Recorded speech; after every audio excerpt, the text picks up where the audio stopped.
দাঁড়া। মা কি হলো, আবার দাঁড় করালেন কেন? কেন দাঁড় করালাম দেখলেই বুঝতে পারবে।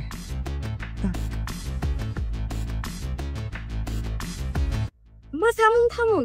কি মা কি সব ভুলভাল সূরা পড়ছেন? মা একটু থামুন। আমি শুদ্ধ ভাষায় সূরা পড়তে পারি। আগের দিনের মানুষরা ভুলভাল অশুদ্ধ ভাষায় সূরা পড়তো। এখন আর এসব চলে না মা, এগুলো গুনাহ হয়। মা আমি শুদ্ধভাবে সূরা পড়া শিখেছি, আমি ওকে ফুদিয়ে দিচ্ছি।